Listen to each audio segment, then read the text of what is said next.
Good morning. Decorating in this small bedroom. Strip the wallpaper off. Usual thing, strip it off. Top layer, cold water spray, and take the bottom layer off. And came across some unpleasantness on this wall. And I thought, well, okay, the house is sort of early 1930s, so it's sort of lime and sand plaster. Except at the moment, I don't know whether you can see this.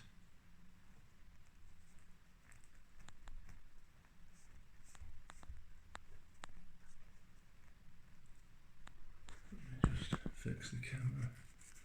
Where are we? No, you can't see it. It's shot. That plaster is ready to drop. Now, normally on old properties, you'll get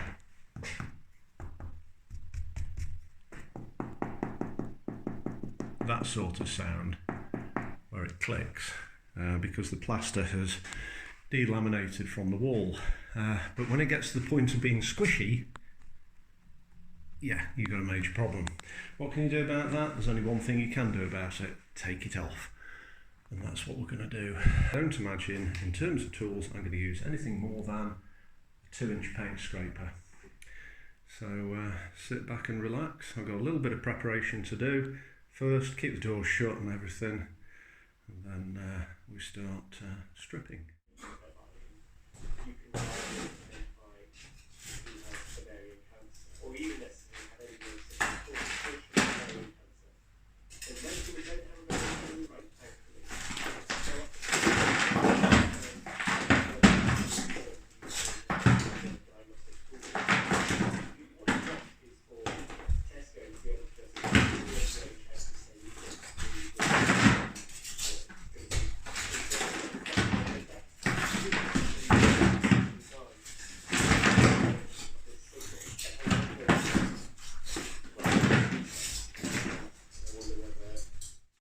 This shows it exactly.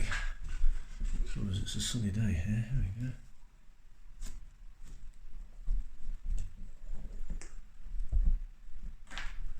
That's ready to let go, big style.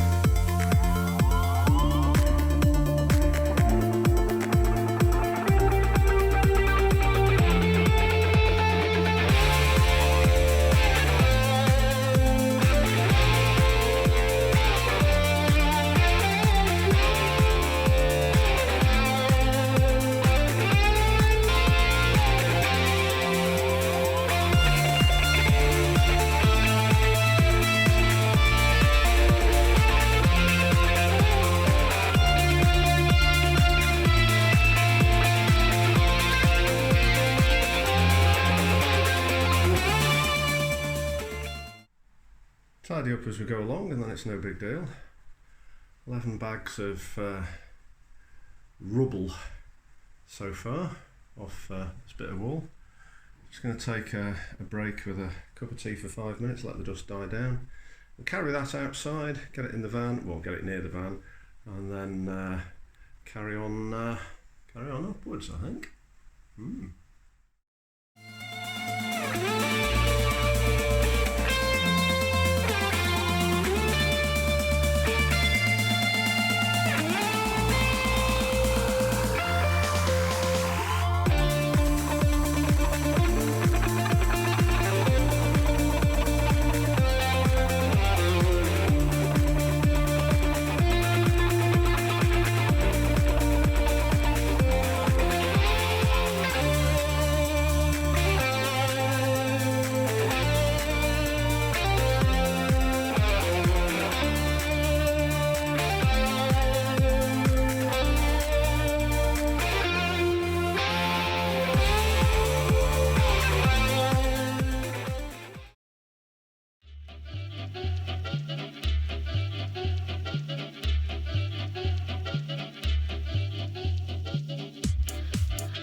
So 2 boards on and a couple of bits, and if you are a drywaller, I apologise, I'm not, and if you do it in an entirely different way, then that's great and I respect that. I've never had a board come off. It's stuck to the wall, it's plumb, and it's butted up as much as it needs to be. Now then, last one, of course last one, end of the day, it's always going to be awkward. We have this switch and a highly standard diagonal piece of conduit or trunking or whatever you want to call it, which is, there must be a very good reason for doing that, because why waste all that material when you could go straight up. So last board I've got to cut to get that on. So what I'm going to do, full board up to the level of the switch and then a dog leg, and then I'm going to go up. The way that this is, I can get up to the board and from it but not go over it.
So there we go, it's had its last polish, starting to dry out. It dries very blotchy and then it's just dry, but we have an odd dry bit already. I don't quite know why there's that little square there, but there is.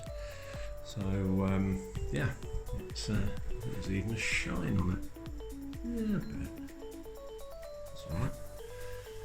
So yeah, damn sight better than it was. 400 kilos, that original plaster, well, render covering. This is 20 bags, 25 kilos each. Okay, they weren't all full, but so I ran about 400 kilos. So I'm quite happy with that. It's got a nice, smooth, silky smooth finish, as it should be. This piece of trunking is substantially hidden. Not bad. Might just need to sand down a little bit to stop where the nails are holding it in. You might get a bit of rust poking through, so when it's dry what I'm going to do is paint it with an oil-based paint just over there, just to prevent any rust stain coming through in time, which obviously we don't want. So it's the end of the following day, it's Friday afternoon, apart from the odd little bit which is a bit thicker than the rest. I think it's dried out nicely. yeah, quite pleased with that. Nice and smooth. There's a couple of little bits that just need to be sanded off. I've been painting as well mostly today. The ceiling was yellow, it's now white. The woodwork was yellow and is now mostly white. So there we go. Anyway, yeah, that's all gone very well. So yeah, if you find you have squishy plaster as opposed to just clicky, i.e. knock knock and it clicks, if it sort of bounces in and out on your wall, there really is only one thing you can do, and that is get rid of it, because it is never going to get better. So anyway, that's the process I followed. I hope it's been useful and interesting, and yeah, like and subscribe please. Thank you.